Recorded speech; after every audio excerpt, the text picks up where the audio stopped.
Iran के साथ America और इसराइल की जंग रुकती हुई नहीं दिख रही। इस युद्ध को शुरू हुए एक हफ्ते होने वाले हैं। ऐसे में अमेरिका ने भारत से ट्रेड डील को लेकर एक ज़रूरी अपडेट दिया है। अमेरिका के उप विदेश मंत्री क्रिस्टोफर लैंडो ने कहा कि भारत से ट्रेड डील अब फाइनल राउंड में पहुंच चुकी है। इसे लेकर अमेरिका बेहद उत्साहित है। इस डील से असीमित संभावनाएं खुल सकती हैं। लेकिन यहाँ पर ट्रेड डील से भी ज़्यादा इम्पोर्टेंट जो बात कही है क्रिस्टोफर लैंडो ने, वो ये है कि अमेरिका अब चीन के साथ की गई उन गलतियों को नहीं दोहराएगा जिनकी वजह से चाइना एक कंपटीटर बन गया।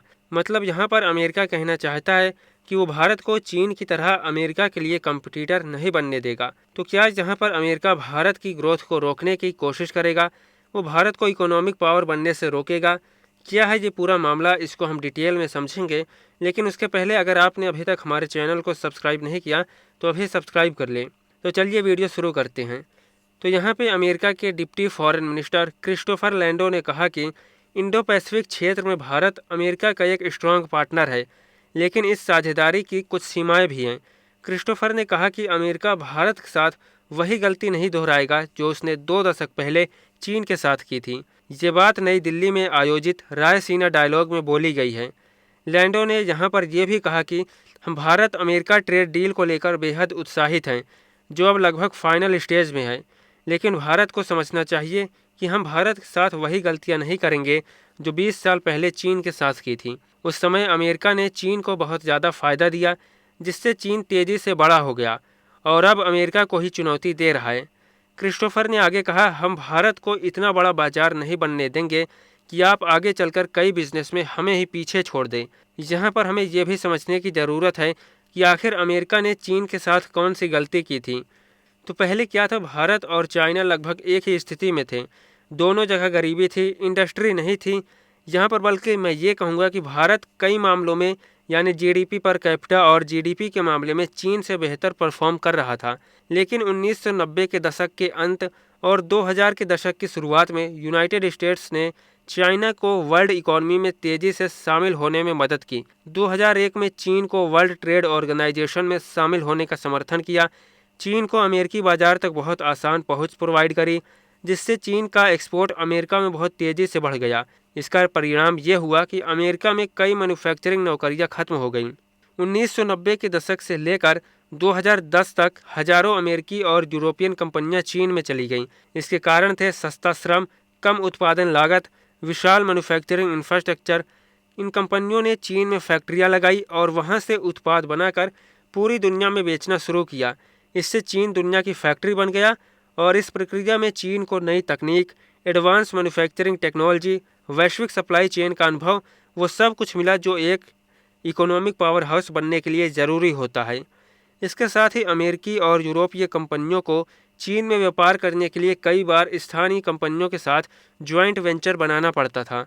इससे चीन को विदेशी टेक्नोलॉजी सीखने का मौका मिला। धीरे धीरे चीनी कंपनियों ने उसी तकनीक के आधार पर अपनी कंपनियां विकसित कर लीं। आज हुआई, BYD, अलीबाबा जैसी कंपनियां वैश्विक स्तर पर अमेरिकन कंपनीज को कम्पीट कर रही हैं। अच्छा, उस वक्त चाइना को समर्थन करने के पीछे अमेरिका के पास रीजन भी थे। एक तो चीन में बहुत सस्ता श्रम था ही। 1990 और 2000 के दशक में चीन में मजदूरी बहुत कम थी। अमेरिका और यूरोप की कंपनियों के लिए उत्पादन लागत काफ़ी कम हो जाती थी। इससे कंपनियों का मुनाफा ज़्यादा होता। और दूसरा जो मुख्य रीजन था, उस वक्त भारत को एक प्रो सोवियत कंट्री के रूप में देखा जाता था और चीन के सोवियत यूनियन के साथ रिलेशंस बहुत ख़राब थे। 1969 में तो स्थिति ऐसी हो चुकी थी कि चाइना और सोवियत यूनियन के बीच में न्यूक्लियर वॉर होने वाली थी।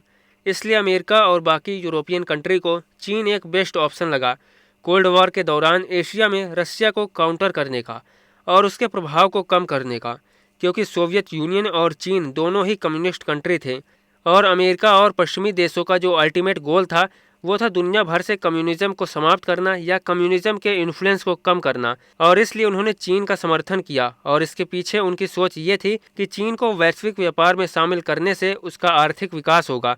आर्थिक विकास के साथ चीन में राजनीतिक और सामाजिक उदारीकरण आएगा और वो कम्युनिज्म को छोड़कर पश्चिमी व्यवस्था का सहयोगी बन जाएगा। लेकिन हुआ यह कि चीन ने इस अवसर का इस्तेमाल किया और अपनी इकॉनमी डेवलप कर ली। इकोनॉमिक पावर हाउस बनने के बाद चीन ने अपनी इकॉनमी का इस्तेमाल आधुनिक सेना बनाने, नई तकनीक विकसित करने, वैश्विक निवेश बढ़ाने में किया। एग्जाम्पल के लिए चीन ने बेल्ट एंड रोड इनिशिएटिव किया, जिसके जरिए वह एशिया, अफ्रीका और यूरोप में इंफ्रास्ट्रक्चर पर निवेश कर रहा है। और चीन ने इसे शुरू ही अमेरिका के इन्फ्लुएंस को कम करने और अपने इन्फ्लुएंस को बढ़ाने के लिए किया था। और आज स्थिति यह है कि चीन अमेरिका का न केवल इकोनॉमिक कंपटीटर बल्कि एक स्ट्रेटजिक कंपटीटर भी बनकर उभर रहा है। फिर वो चाहे इंडो पैसिफिक में सैन्य विस्तार हो, टेक्नोलॉजी में अमेरिकी कंपनियों को पीछे छोड़ना हो, अफ्रीका और साउथ अमेरिकन कंट्रीज में पॉलिटिकल इन्फ्लुएंस हो, इन सब ने अमेरिका को चिंतित किया है। इसलिए अब अमेरिका बिल्कुल नहीं चाहेगा कि कल को भारत भी उसे चीन की तरह चुनौती दे। तो सवाल यह है कि क्या अमेरिका सच में इंडिया के राइज को रोक पाएगा? तो यहाँ पर अमेरिका इंडिया के रास्ते में कुछ प्रॉब्लम्स तो क्रिएट कर सकता है, लेकिन चाइना को काउंटर करने के लिए उसे भारत की ज़रूरत तो पड़ेगी ही। इसलिए उसे इंडिया के साथ स्पेस, मिलिट्री, इकॉनमी, टेक्नोलॉजी लगभग हर सेक्टर में कोलैबोरेट तो करना ही पड़ेगा। हाँ, हो सकता है कि अमेरिका ये सब करते हुए टेक्नोलॉजी ट्रांसफ़र न करे, इंडियन कंपनीज़ को अमेरिकन मार्केट का एक्सेस कम कर दे, टैरिफ लगाकर या कुछ और करके सप्लाई चेन को इंडिया के अलावा अन्य कंट्रीज़ में भी डाइवर्सिफाई करने का प्रयास करे, अपनी कंपनीज़ को इंडिया के अलावा वियतनाम, मेक्सिको, इंडोनेशिया जैसी कंट्रीज़ में भी इन्वेस्ट करने को बोले, लेकिन वो पूरी तरह भारत को रोक नहीं सकता। तो दुनिया के किसी भी कोने में होने वाली हलचल सिर्फ वहीं तक सीमित नहीं रहती, उसका असर डायरेक्ट या इनडायरेक्ट रूप से हमारे देश भारत पर भी पड़ता है।